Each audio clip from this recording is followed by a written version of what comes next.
Julpan. Genap. Soleh. Fakir. Misbah. Oke. Niko. Oh, Niko di tim ya. Niko di sini. Ya, yang di sini kayak Patul, Niko. Jangan lupa isi link YouTube ya.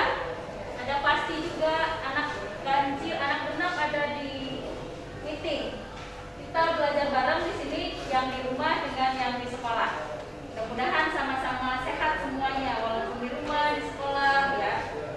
Saya lanjut, Niko, ada Putri. Putri benar ya. Nopal ada, Adven ada, Rosa, saya, Rahma, Teguh hadir, pasti ada di grup. Ada Geni, Yun ada, oke. Yun, oh iya, Yun ada di sini. Oke. Alhamdulillah, mudah-mudahan teman yang di rumah juga yang sakit segera sembuh ya. Kita masuk ke pembelajaran kita hari ini. Ini absennya untuk anak yang di rumah, yang di Teams, meeting Teams, silahkan absen. Nanti saya print screen ya layarnya untuk mensinkronkan yang hadir dan yang tidak. Sebelum kita masuk, saya selalu mengingatkan untuk menjaga protokol kesehatan supaya kita terhindar dari virus COVID yang masih merajalela. Walaupun kita sudah diberi kesempatan untuk tatap muka terbatas, jadi tetap harus menerapkan new normal.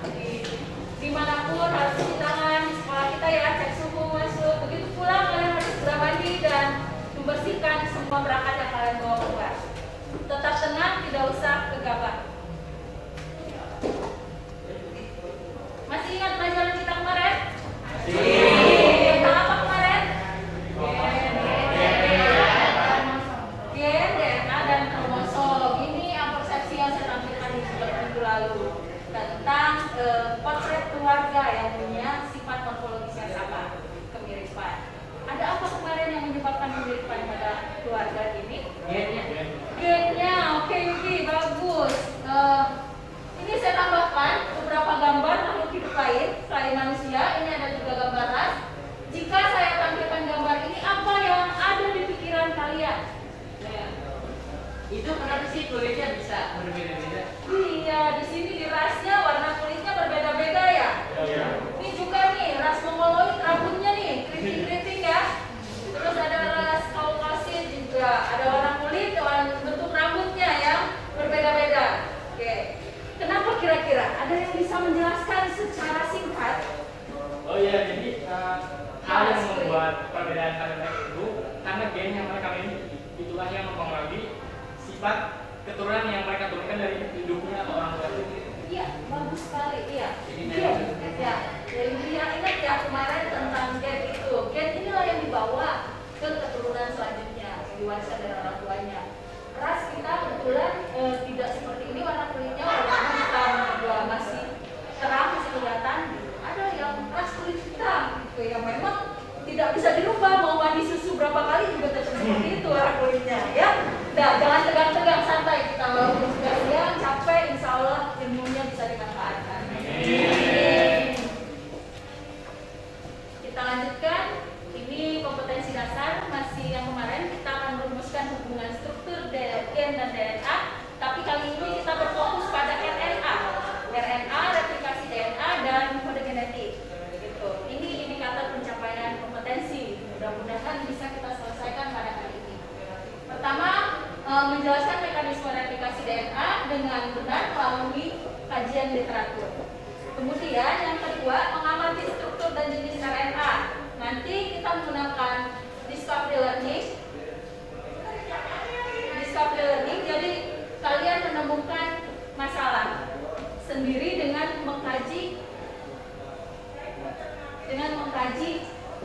literatur, dengan kajian literatur. Kemudian kalian menganalisis perbedaan DNA dan RNA, kemudian menganalisis mekanisme replikasi DNA, serta mengurutkan basa nitrogen. Dan yang terakhir, kompetensi keterampilan yang akan kita capai adalah mengurutkan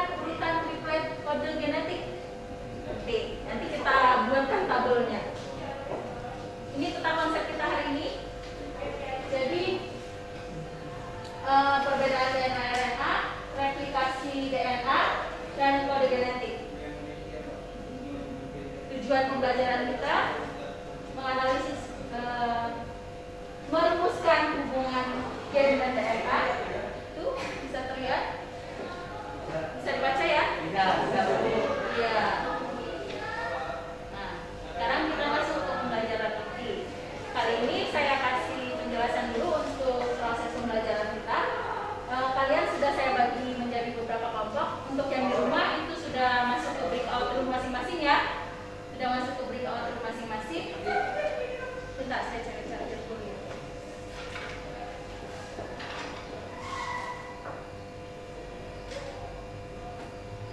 Kita akan berdiskusi dengan melihat masalah dari gambar yang saya sajikan. Nih, tugas kita yang pertama adalah mengamati dan menganalisis gambar. Di sini di LKPD kalian sudah ditampilkan banyak gambar. Ada struktur DNA.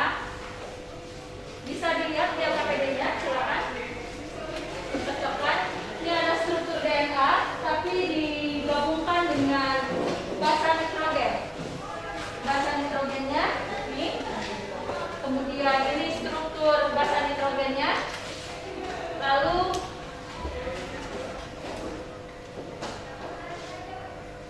ini proses replikasi DNA, dan ini gambar RNA hasil kajiannya.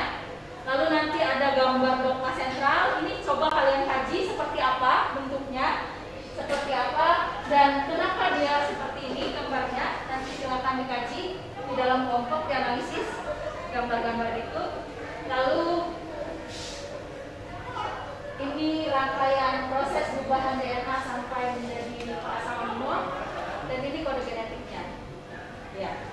Nah, ini hasil akhir yang kenapa tadi sifat bisa diwariskan. Kode genetik ini yang membawanya. Kode genetik dari mana? Dari triplet urutan basa nitrogen. Itu urutannya ya, dari DNA, nanti DNA diterjemahkan menjadi untaian RNA. Itu yang disebut dengan dogma sentral. Nanti kalian kaji lagi gambarnya. Bahas lagi. Sudah siapkan semua buku, sekalian boleh menyiapkan buku, bisa melihat internet, mengkaji jurnal, dan dari mana saja kajian literaturnya. Ya, sebelum kita mulai diskusi, sudah duduk di kelompoknya masing-masing. Silakan siapkan, ya, silakan siapkan semua perlengkapannya. Kemudian kita istirahat sebentar sambil kalian mempersiapkan. Ini boleh sambil tebak gambar. Gambar apa tuh? Ini buku. Ya, masih konsentrasi ya. Ini jalan. Oke, ini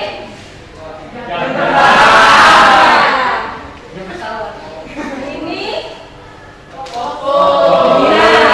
sekarang fokus kerjakan identifikasi masalahnya. Ini beberapa masalah yang saya ambil dari gambar yang tadi disajikan di LKPD. Ini hanya contoh masalah. Kalian boleh memperluas, silakan kembangkan lagi kajian masalahnya sesuai dengan hasil diskusi kelompok kalian. Dari gambar tadi silakan kalian eksplor sebanyak-banyaknya apa yang perlu kalian jelaskan dari gambar tadi. Tuh, ini hanya contoh identifikasi masalah yang saya angkat. Jika DNA merupakan membawa informasi genetik, apakah kadar DNA pada individu akan berkurang pada saat warisan? Itu sebuah pertanyaan gitu ya, yang perlu kita kaji bersama. Apakah berkurang atau tidak? Kira-kira kalau secara tanpa kajian literatur apa menurut kalian? Aspuri berkurang tidak kira-kira? Tidak. Dia akan tetap, DNA itu tetap dari awal bayi sampai dengan mati. Ya, jumlah DNA-nya kadarnya tetap seperti itu ya. Kemudian lalu bagaimana DNA ini mewariskan sifatnya pada keturunan berikutnya, dan apakah dalam susunan DNA ini pernah ditemukan komposisi yang salah atau tidak lengkap? Dan kalau dia salah atau tidak lengkap, bagaimana akibatnya? Nah, itu silakan kalian kaji di kelompok masing-masing, buka LKPD-nya, kerjakan sesuai dengan porsi masing-masing. Saya beri waktu 15 menit ya.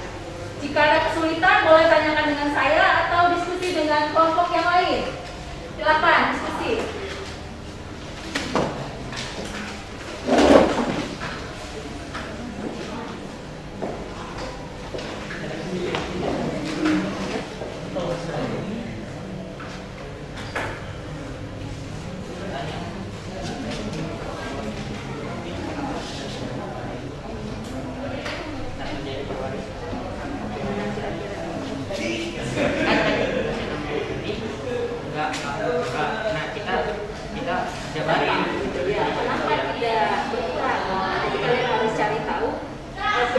dia tidak bergerak pernah. Apakah karena dia membelah atau apa karena dia membuktikan atau apa yang kalian jabarkan, cari dari berbagai sumber. Nah ini kan kalian ada SMK, terus yang Isba ada buku Keppel ya, Isba ya. Nah, silakan dikaji. Boleh juga dengan menggunakan internet, cari jurnal yang berikutnya. Ada kesulitan lagi kira-kira? Kayak, oke, semangat ya. Nomor 2, gimana?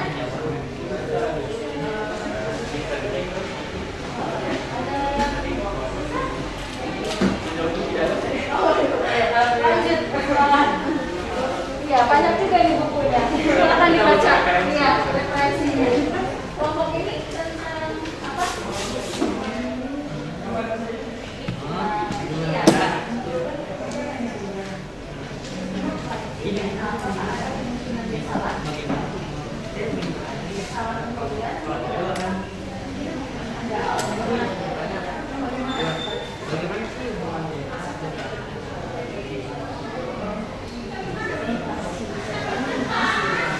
Jadi kalau misalnya hilangan kode atau salah mendeskripsikan kode, baca apa tampilannya seperti apa?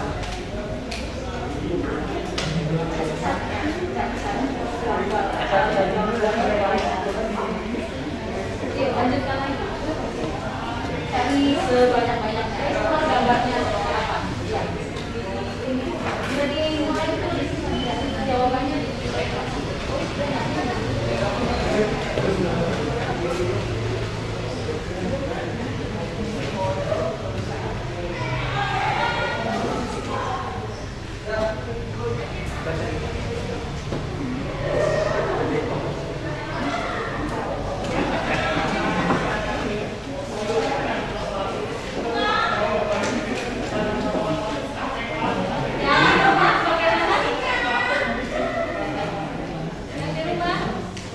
Ada kesulitan?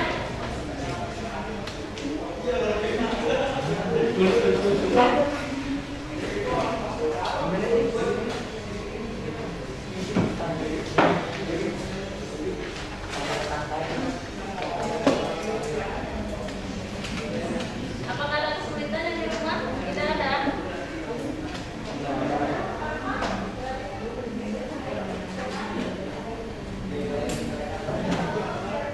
Oke, lanjutkan, silakan.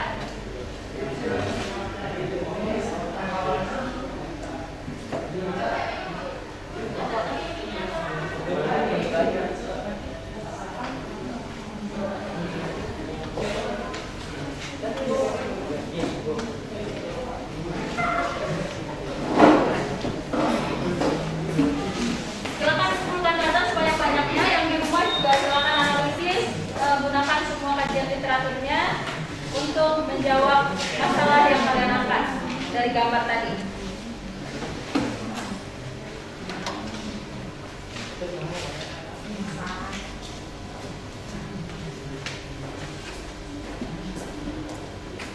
Tapi ada kendala yang perlu didiskusikan? Ya.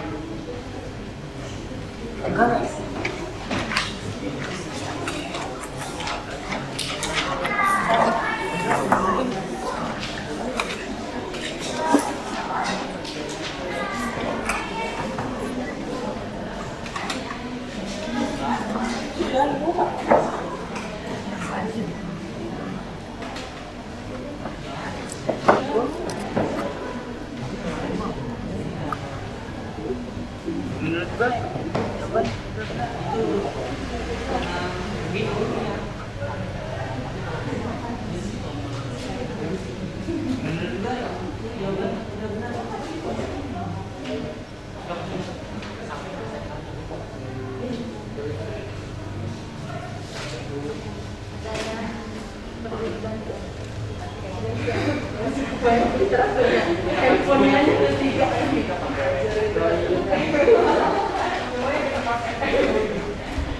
Oke, lanjut.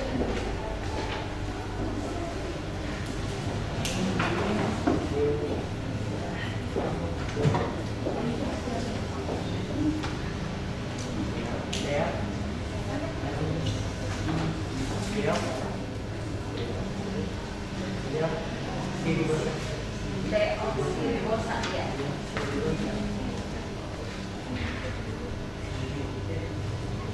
Yang bisa kita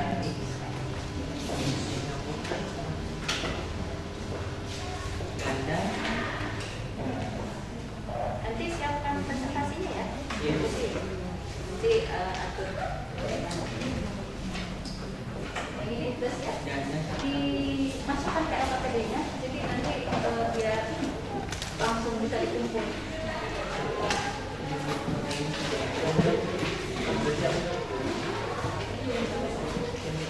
Tulis di LKPD. Atau kalau susah di scrapbook saja nanti tulisannya. Iya kan banyak ya LKPD-nya sedikit kan. Nanti di tempel aja di Boleh mata scrapbook. rantai yang Kalau yang sini gimana? Ya, tinggal dipindahin ya. Ya, nanti siapin presentasinya biar teman-teman tahu bagian kasus masing-masing pemecahan masalahnya seperti apa.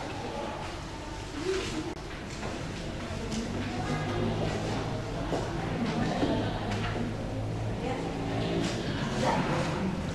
Udah tinggal dipindahin ya. Oke. Yuk. 5 menit lagi siapkan presentasinya.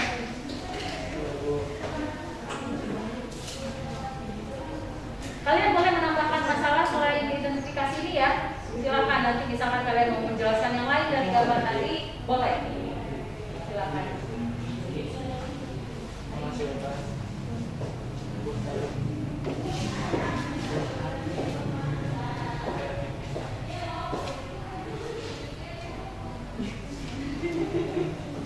Perlu menjelaskan pakai gambar di depan, nanti ditampilin gambarnya.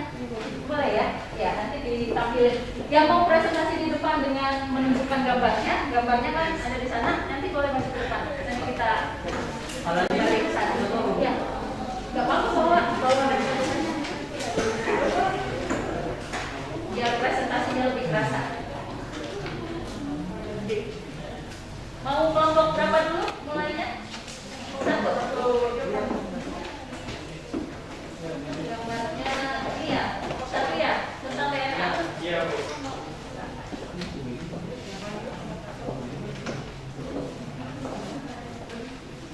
Yuk, biar semangat kelompok satu kita kasih yang satu. Ini ada spidol juga. Kalau mau tulis coret-coret, kita nggak pakai video. coret gambarnya, mau tulisin gambarnya. Silakan. Nih gambarnya struktur DNA-nya. Assalamualaikum warahmatullahi wabarakatuh. Waalaikumsalam warahmatullahi wabarakatuh. Berdirinya kami di sini akan mempresentasikan masalah nomor pertama, yaitu jika DNA merupakan pembawa informasi genetik, apakah kadar DNA pada induk akan berkurang pada saat terjadi pewarisan? Iya atau tidak? Jelaskan. Menurut diskusi kami tadi, DNA tidak akan berkurang karena bukan DNA yang melakukan proses sintesis, tetapi dia hanya memberikan informasi kepada RNA, lalu RNA memberitahu ke ribosom. Nah, di ribosom ini terjadi proses sintetis protein yang menerjemahkan RNA menjadi deretan asam amino. Dan DNA juga tersusun dari grup fosfat dan gula deoksiribosa yang menyusun pita heliks, ganda serta gugus protein sebagai mata rantai yang terdiri atas sitoksin, guanin, tiamin, adenin. Ini gambarnya bisa dijelasin. Ya. Tahu gambar yang berikutnya? Yang sebelumnya. Oh, yang sebelumnya. Sebelumnya. Oke. G ini di sini melambangkan guanin. Ini bahasa nitrogennya. Bahasa nitrogennya, kalau C bahasa nitrogennya itu sitosin. Kalau T itu tiamin. Dan A itu adenin. Nah, iya. Sebelum kami tutup, apakah ada yang ingin ditanyakan? Izin mau nanya. Apa? Ya, ingin bertanya apa? Mau nanya dong. Apa saja teori replikasi DNA? Teori replikasi DNA itu ada tiga. Yang pertama, teori konservatif. Yang kedua, dispersif. Dan ketiga, semi konservatif. Yang paling masuk akal yang dapat diterima oleh orang banyak, yaitu teori semi konservatif. Teori semi konservatif ini menyatakan bahwa dua pita dari double helix memisahkan diri dan masing-masing pita yang lama mendapatkan pasangan pita baru seperti pasangan yang lama, sehingga terbentuklah dua DNA yang baru yang sama persis. Ada yang ingin bertanya lagi? Ada lagi? Ya, sekian dari kelompok saya. Kurang lebihnya mohon maaf. Wassalamualaikum warahmatullahi wabarakatuh. Silakan kembali ke tempatnya. Saya pertegas sedikit ya. Nah ini tadi yang dijelaskan oleh Yuki, struktur DNA ini, struktur DNA ini tidak berubah pada saat terjadi pewarisan sifat, karena nanti dia melakukan replikasi. Replikasi ada 3 teori ya. Teori konservatif, semi konservatif, dan dispersif. Kalau konservatif ini, satu untai DNA ini tiba-tiba membentuk untai DNA baru tanpa ada cetakan dan tanpa ada kode-kode apapun. Itu menurut para ilmuwan tidak masuk akal. Lalu tiba-tiba jadi DNA baru. Kemudian teori yang kedua, dispersif. Dispersif itu untai ini putus-putus. Nanti dia akan terpisah. Nah, masing-masing putusan itu akan melengkapi bagian yang hilang. Nah, ini juga tidak masuk akal menurut para ilmuwan. Dan teori yang sering digunakan itu adalah teori yang ketiga, semi konservatif, di mana untai ini dia akan memisah, ini membelah. Untai DNA-nya itu akan terpisah menjadi 2. Kemudian masing-masing nanti membentuk komplementernya atau membentuk pasangannya. Di mana basa nitrogen itu selalu punya pasangan khas ya. Tadi dijelaskan oleh kelompok 1, guanin itu selalu berpasangan dengan sitosin. Karena di sini nih, kita bisa lihat di sini. Guanin dan sitosin itu punya 3 ikatan hidrogen. Jadi mereka selalu berpasangan. Kalau dia berpasangan dengan timin, beda ikatan hidrogennya. Jadi nggak pas. Adenin selalu berpasangan dengan timin. Nah, ini saya tambahkan basa nitrogen pada RNA. Nanti dijelaskan oleh kelompok 2 ya, ada kasusnya di kelompok 2. Bagus sekali untuk kelompok 1. Terima kasih kelompok 1. Sekarang silakan kelompok 2. Perlu ini ya, replikasi DNA ya.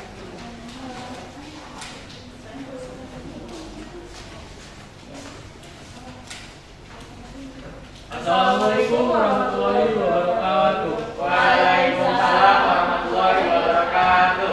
Di sini kita akan membahas sedikit tentang RNA.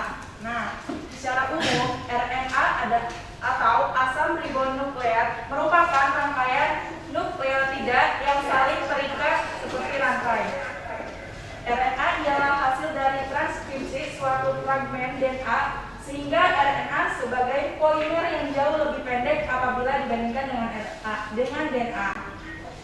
RNA terdapat 3 tipe utama, yaitu RNA messenger atau mRNA, RNA transfer atau rRNA, dan RNA ribosom atau rRNA. Nah, struktur dan komponen penyusun RNA terdiri dari ribonukleotida, di mana setiap ribonukleotida terdiri dari 3 komponen, yaitu fosfat, gula ribosa, dan basa nitrogen. Basa nitrogen RNA ada 2 macam, yaitu purin yang terdiri dari adenin dan gulanin. Dan yang kedua adalah pirimidin, yaitu yang terdiri dari sitosin dan urasil.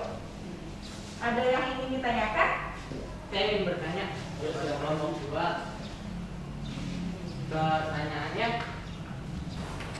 apa sih hubungan DNA dengan RNA Nah, jadi dalam pewarisan sifat? DNA dan RNA ini ada hubungan. Jadi pada saat reaksi, DNA akan menghasilkan untai RNA yang membawa basa nitrogen. Nitrogennya itu terdiri dari purin dan pirimidin. Setiap sequence basa nitrogen akan diterjemahkan jadi satu asam amino. Nah, RNA inilah yang akan meneruskan kode pewarisan sifat. Jadi nanti kan tadi ada persamaan ya. Dari induknya ke anak itu dari mereka punya kesamaan jenis gitu, karena itu dari pewarisan sifat. Ada lagi yang mengerti? Cukup. Cukup paham ya tentang daerah. Terima kasih kelompok 2. Saya akhiri. Mohon maaf bila ada kesalahan, kekurangan. Saya akhiri. Wassalamualaikum warahmatullahi wabarakatuh. Waalaikumsalam warahmatullahi wabarakatuh.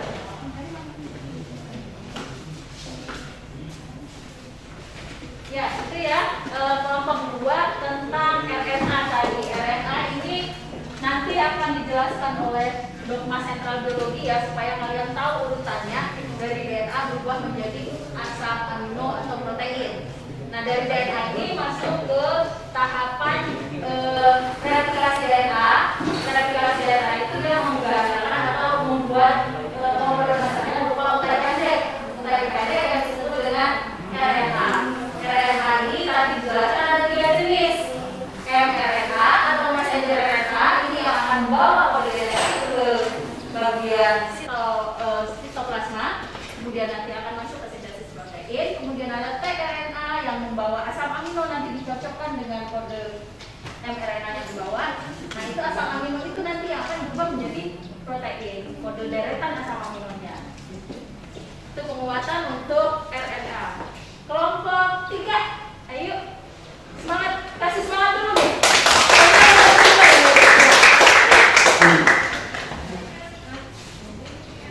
Kelompok 3 tentang ini ya.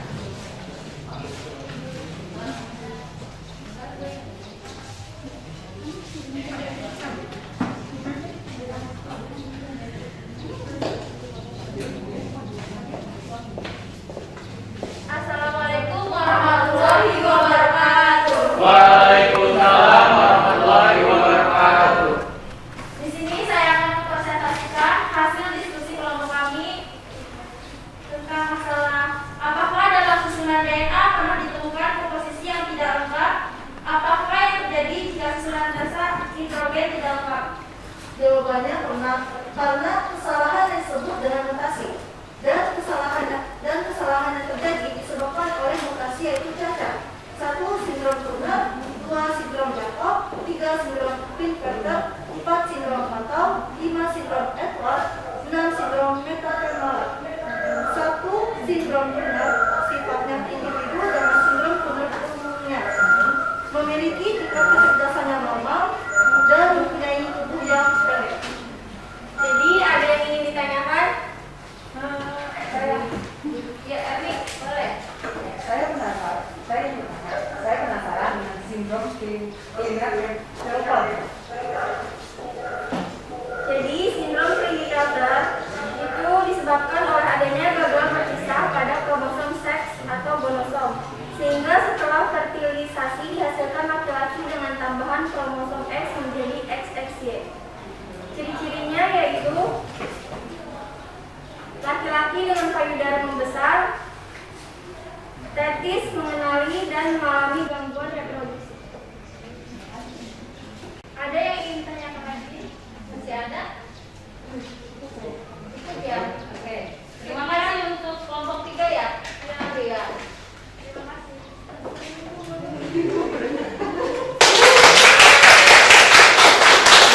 Ini bahasan yang bagus. Ini bahasan yang sangat bagus kelompok 3 tentang mutasi ya. Jadi memang kaitannya dengan gen dan DNA, penurunan sifat ya. Apakah dalam susunan DNA pernah ditemukan komposisi yang tidak lengkap? 1 dari 10.000 pasti ada terjadi kesalahan. Pasti ada terjadi kesalahan pengkodean. Salah satu saja kode A, C, G, T tadi, maka itu refleksi fenotipnya akan berbeda. Misalkan kode untuk asam amino mata sipit itu misalkan ACG, asam aminokalin, leusin dan sebagainya. Tapi tiba-tiba si C-nya berubah menjadi U. Otomatis asam aminonya berubah kan? Nah itu maka refleksi atau ekspresi gen berupa fenotip itu akan berubah juga. Tadinya harusnya mata sipit, tiba-tiba matanya tidak bisa membuka. Tapi bahkan tidak ada kalau matanya. Salah satu saja kode itu akan berakibat fatal atau gagal. Tapi alhamdulillahnya karena yang membuat atau menciptakan ini adalah yang maha kuasa dan maha pintar, maka kita harus bersyukur. Sedikit sekali yang mengalami kegagalan pada kode genetik yang kita sedikit aja untuk satu untai aja kita udah pusing ya. Nah ini dalam satu kode kata sikit atau alis tebal itu udah miliaran kode genetik yang diterjemahkan. Itu subhanallah sekali. Maka kita dengan belajar biologi ini harus kita semakin bersyukur pada Allah. Karena ternyata memang sempurna yang kita rasakan, kita nikmati setiap hari. Itu ya. Nah untuk lebih jelasnya tadi ada si Erik bertanya, Klippers seperti apa? Harusnya kan pada saat pengelaran si X sama Y itu berpisah ya, berpisah. Nah pada sindrom ini kodenya tidak berpisah, jadi tetap nyambung X sama Y-nya. Begitu dia ketemu X lagi, maka dia akan berubah menjadi XXY. Itu jenis kelaminnya jadi bingung kan? Kalau XY laki-laki, kalau XX perempuan. Nah kalau XXY jadi apa? Jadilah perempuan laki-laki tapi dengan sifat keperempuan. Payudara yang besar, kemudian lebih gemulai biasanya. Nah itu ya, itu satu kesalahan kode saja itu akan berakibat fatal. Itu penguatan untuk kelompok 3. Terima kasih kelompok 3. Nah, untuk yang bertanya, kelompok terakhir silakan, kelompok 4.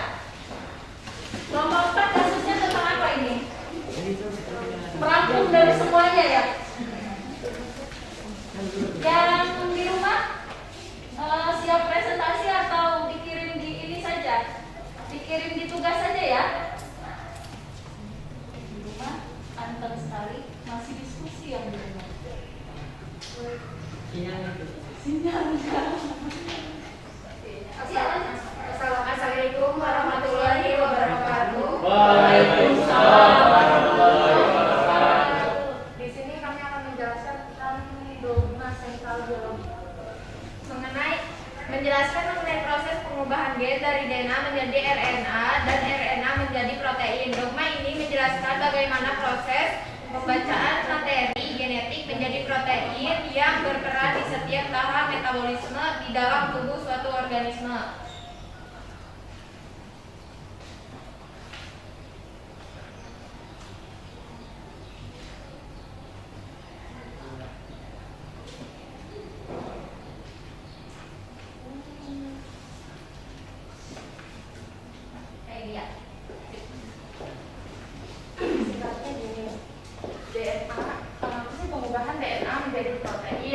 Melalui sistem replikasi DNA dan proses sintesis protein melalui dua tahap, transkripsi dan translasi. Nah teman-teman, perlu kita ketahui, replikasi DNA terjadi di nukleus dan membentuk untaian mRNA. Nanti akan keluar dari nukleus ke sitoplasma mengalami translasi di ribosom. Nah, disitulah tempat DNA replikasi DNA ini terjadi.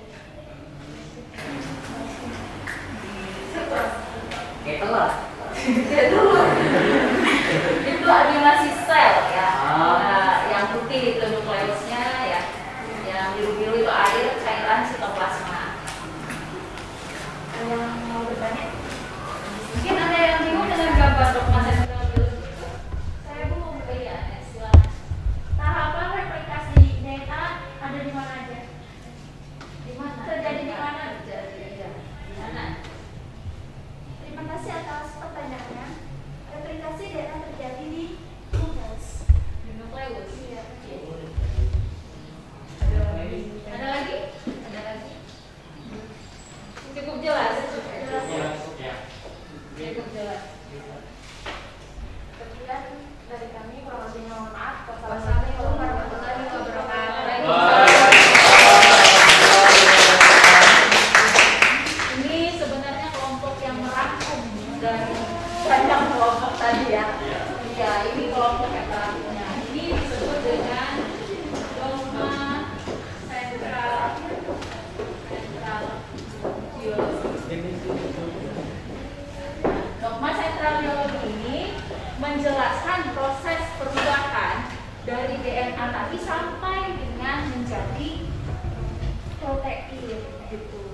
itulah yang akan berguna untuk proses pertumbuhan, proses perbaikan luka, proses apa lagi? Proses pembuahan sel, proses berkembang biak. Nah, ini yang bisa menyebabkan semua itu terjadi. Metabolisme tubuh, kita berkeringat, bernapas, bersuara, energi keluar, itu menggunakan protein ATP-nya. Di sini prosesnya. Ada 3 proses yang terjadi. Yang pertama itu replikasi DNA, tadi yang dijelaskan oleh kelompok 1 ya. Replikasi DNA terdapat di sini, di nukleus. Di sini DNA yang terdapat dalam benang-benang kromatin, kemudian memadat, kemudian membentuk kromosom. Kromosom, di dalam kromosom itu kemarin masih ingat dari pertemuan pertama ada lokus-lokus yang mengandung gen. Nah, gen inilah yang akan dikode melalui proses replikasi DNA. DNA yang terdapat dalam gen itu nanti akan diterjemahkan menjadi untai pendek mRNA melalui start codon dan stop codonnya. Kode genetiknya nanti kita bahas terpisah secara detail di sini. Kemudian tahap berikutnya itu adalah sintesis protein. Sintesis protein ini ada 2 tahapan, transkripsi dan translasi. Disinilah mRNA tadi dibawa keluar ke sini ke sitoplasma sel. Di dalam sitoplasma sel nanti dia akan masuk ke dalam ribosom. Ribosom itu kecil-kecil tuh, bertebaran banyak di dalam sitoplasma sel. Di dalam ribosom yang kecil itulah terjadi proses pembentukan protein. mRNA, dari mRNA ini nanti akan masuk ke ribosom, disambut oleh untai mRNA nih ya, kita angkat sini. Oh, ada satu gambar di sini. Nih. Yang itu kan ada.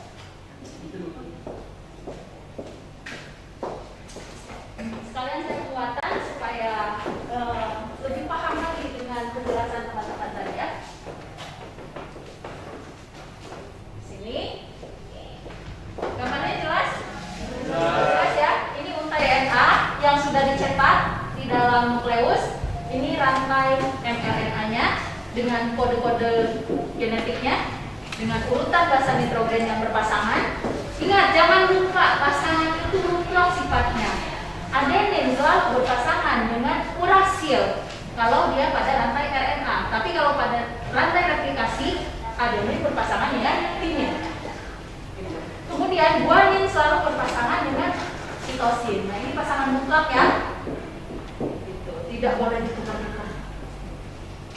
Nah, ini terbentuklah rantai mRNA masuk ke tahap translasi sintesis protein, tahap kedua dari sintesis protein. Translasi ini adalah proses penerjemahan urutan kode ini. Urutan basa setiap 3 urutan ini tiga yang disebut dengan triplet codon itu diterjemahkan menjadi satu jenis asam amino.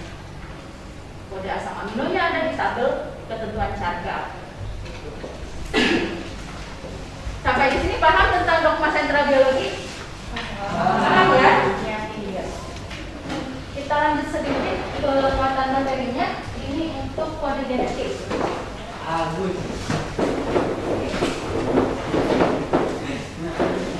Nih kode genetiknya gampang, cuma 4 huruf ini, tapi dia berteman menjadi 3 kode.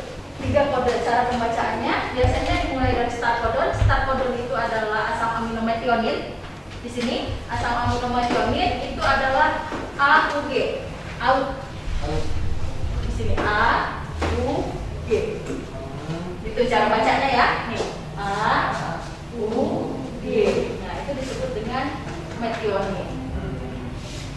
Terus cara membaca yang lainnya nih S disebut dengan protein. Nah, terus kalau UAG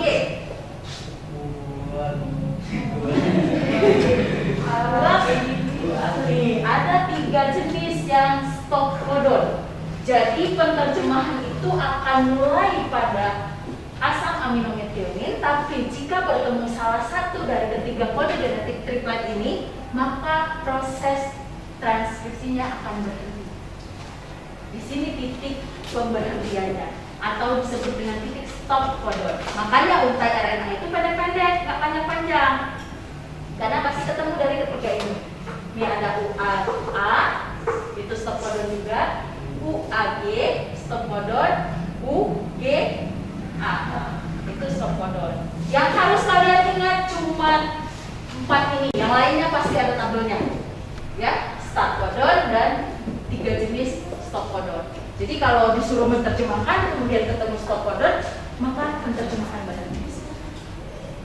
Sudah paham untuk proses penerjemahan? Paham. Paham ya? Oke, hebat.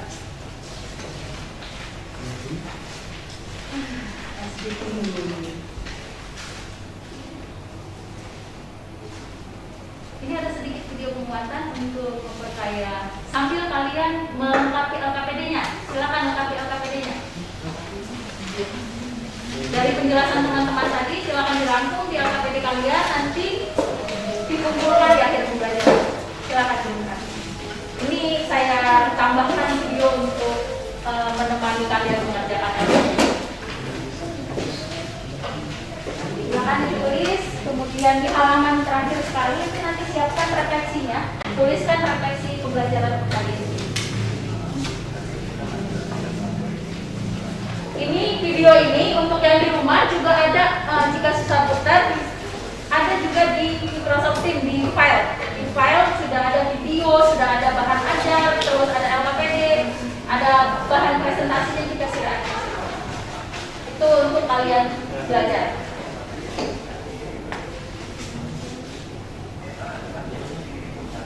Silakan dilengkapi. Ya. Boleh tanyakan ke temannya yang lain jika tadi kurang jelas pengertiannya atau hasil kajian literatur yang dipresentasikan temannya. Dilengkapi itu ditulis.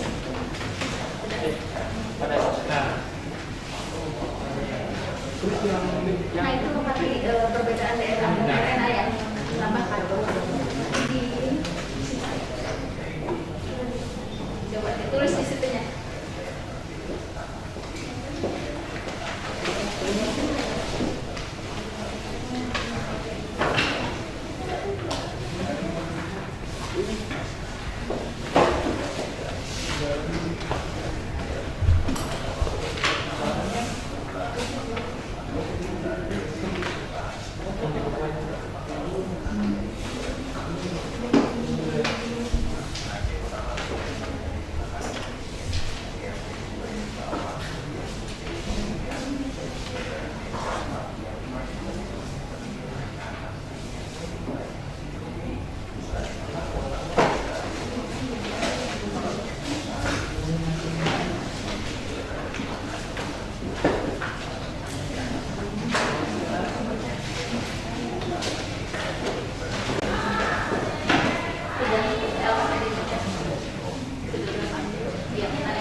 Untuk tugas di Microsoft Teams-nya, untuk di Microsoft Teams nanti LKPD yang sudah kalian lengkapi itu difoto, nanti dilampirkan ke tugas pribadi masing-masing, tugas kelompoknya.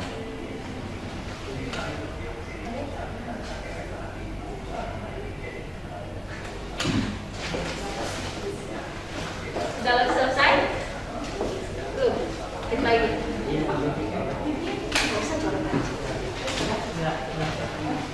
Kenapa?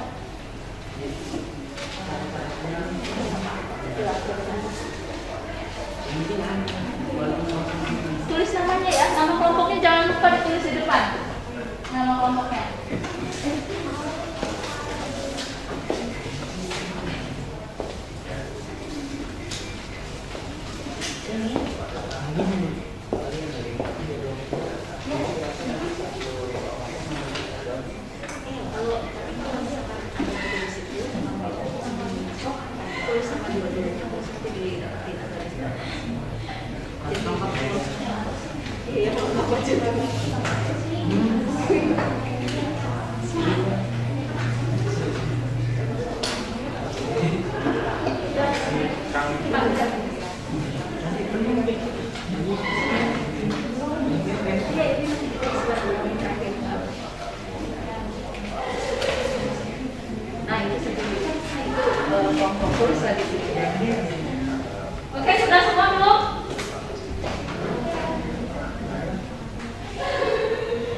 Dan di sana sambil yang lain melengkapi, silakan tambahkan tabel perbedaan DNA dan RNA ke depan untuk meresume atau menyimpulkan pembelajaran kita hari ini. Ada yang mau tulis di depan? Yang tidak mengerjakan LKPD? Ini ada 3 spidol, boleh silakan melengkapi di sana. Ada lagi? Yang mau nulis? Tadi kan ada kelompok yang sudah menjelaskan struktur DNA, RNA. Sekarang kita ringkas atau kita resume di depan sebagai bahan untuk generalisasi atau kesimpulan kita pada hari ini. Ayo ini, mau tulis? Anes? Lagi? Mau nulis lagi? Kelompok apa? Ada yang mau nambahin ke depan?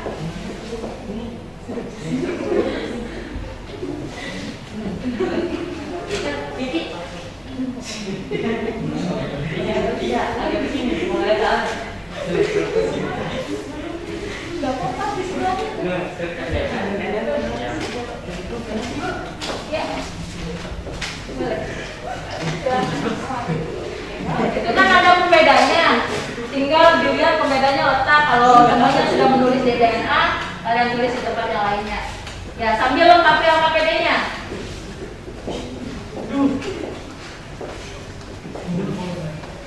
Udah lu maju dong. Iya. Gue udah mulai coba. Oh, spidolnya masih ada. Ringkas aja. Yang Dena udah ada jawabannya tuh. Waktu.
Oh, strukturnya sudah ada di LKPD ya, jadi nggak usah digambarkan ya.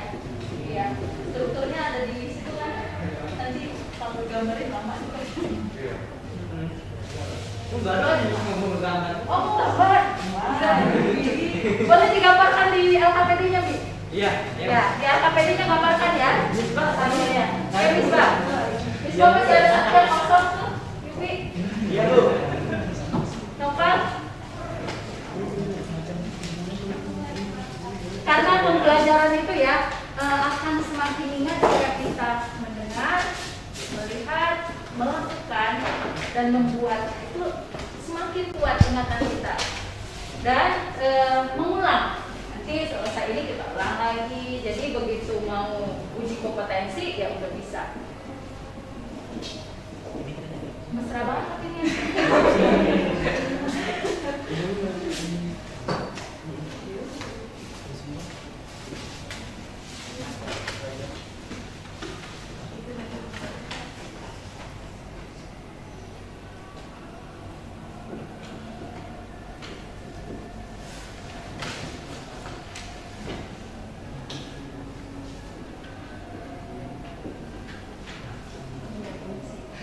Gula.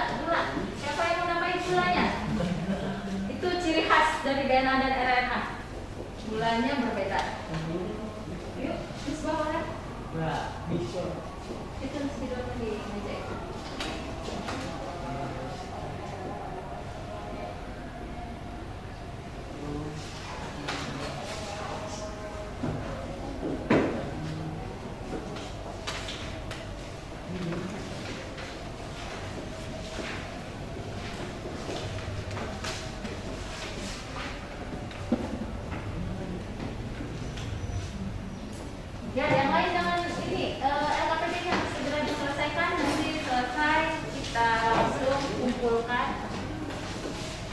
Jadi jangan lupa sebelum dikumpul dipoto dulu ya untuk dilampirkan ke Microsoft Teams-nya.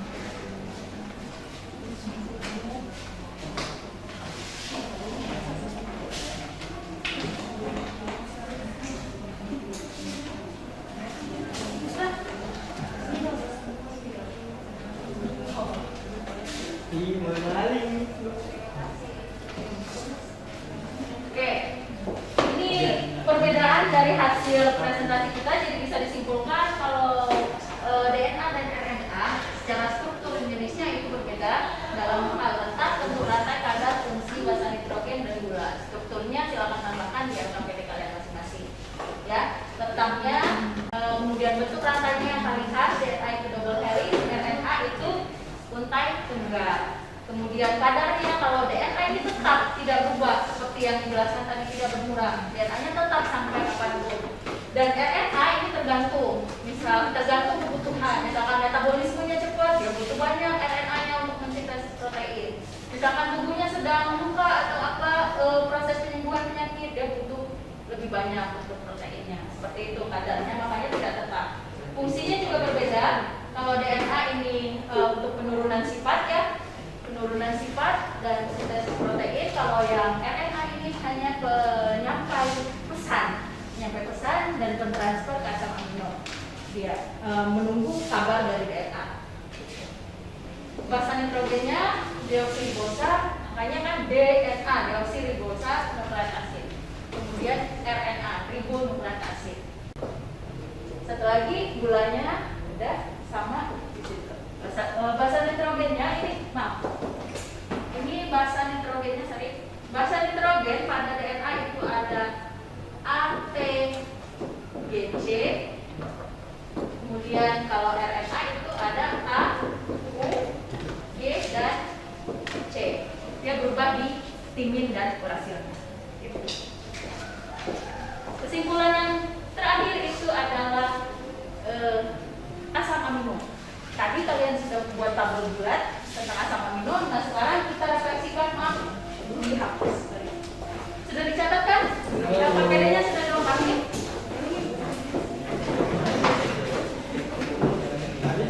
Nah, ini tinggal merefleksikan. Supaya cepat, saya langsung tulis saja ya. Kalau ini apa? Kolom yang ini kita lengkapi. Kolom yang ini jadi apa? U. Terus ini apa ini? Kode keduanya C. Kode ketiganya C. Terus dia menggambarkan asam amino serin. Kemudian yang ini kode pertamanya C. Kode kedua U. Kode ketiga lihat ke ujung CUU menggambarkan asam amino apa dia? CUU apa? Lihat di tabel tadi, cara membacanya udah tahu? Udah. Tabel bulat tadi, tabel gambar kalian di LKPD ada? Apa CUU?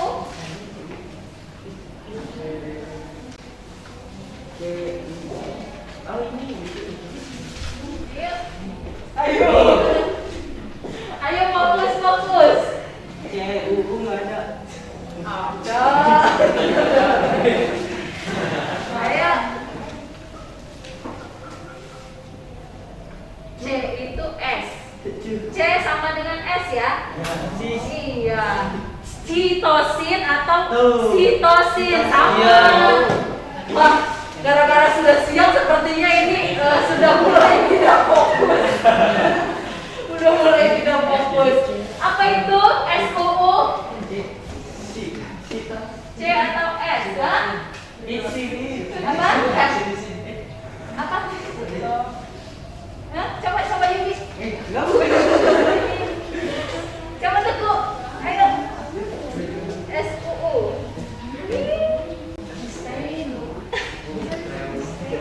Ayo. Ayo. Apa Misbah? Leusin. Nah, dia satu kolom ini. Ayo, masih bingung lagi berarti pada si flat codon. Ini kode pertamanya apa? C. Kode kedua? Terus kode ketiganya? C. Sama asam aminonya adalah leusin. Tuh. Kemudian ini juga tinggal lengkapi kode pertamanya A, kode keduanya U, kode ketiganya C. C ya? Ya. Nah, ini kode pertamanya A, kode kedua U, ujungnya A, sama isoleusin dan begitu seterusnya. Sama. Ini tadi apa start kodenya? Metionin. Apa tadi kode metionin? A, U, G. Itu dilengkapi. Bisa kan melengkapi yang lainnya? Bisa. Oke, silakan dilengkapi di LKPD-nya. Jangan bingung lagi. Semakin siang semakin bingung dah ya antara A, U, C, G. Nah, itu kita baru sedikit. Kita baru sedikit menerjemahkannya.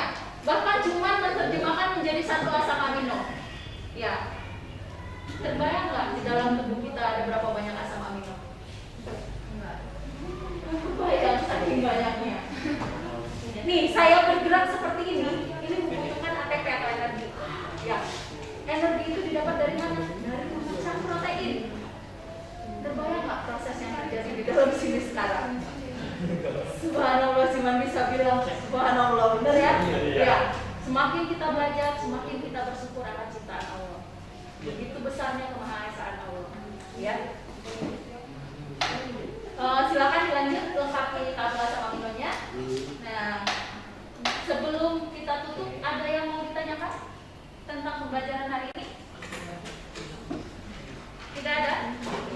Tidak ada? Kalau tidak ada, kita lanjut ke refleksi. Silakan tulis refleksi pembelajaran hari ini.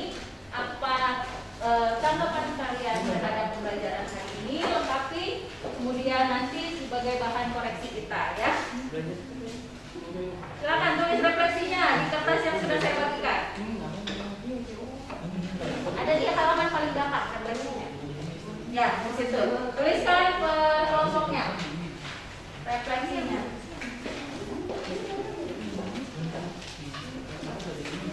Kalau sudah selesai semua, dikumpulkan. Finish. Thank you. Yang di rumah silakan lengkapi LKPD-nya. Silakan lengkapi LKPD-nya. Yang ada di rumah, Kai Patul, Niko, Siti, sama Esa. Ya, lengkapi LKPD-nya ya. Nanti dimasukkan di Microsoft Teams. Teman-teman yang di sini juga silakan boleh di-share nanti hasilnya. Dan jangan lupa ada soal yang harus kalian kerjakan di Microsoft Teams-nya di bagian tes formatik. Ada tes portal seperti yang kemarin, silakan kerjakan. Ada 5 soal untuk refleksi uji kompetensi hari ini. Sudah selesai refleksinya? Sudah? Sudah, silakan dikumpulkan ketua kelas.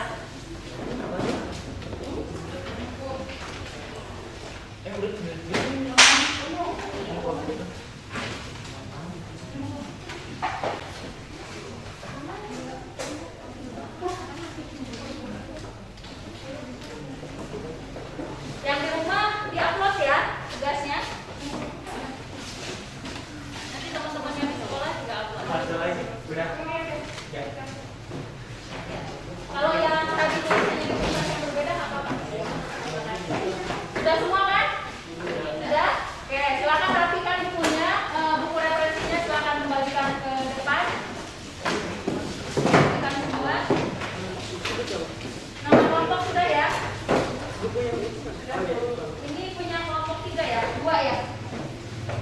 Ini nggak ada namanya. Oh, kelompok 3. Jadi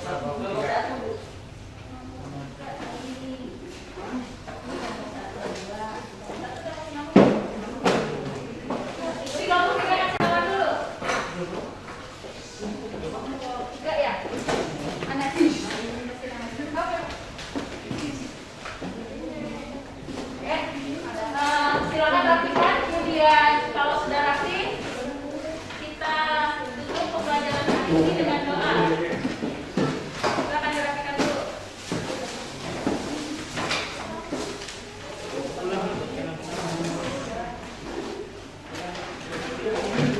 Jangan lupa kelompoknya, tugasnya nanti dikerjakan selesai ini. Dan untuk minggu depan sudah. Kelompok 3 LKPD-nya. Kelompok 3 belum.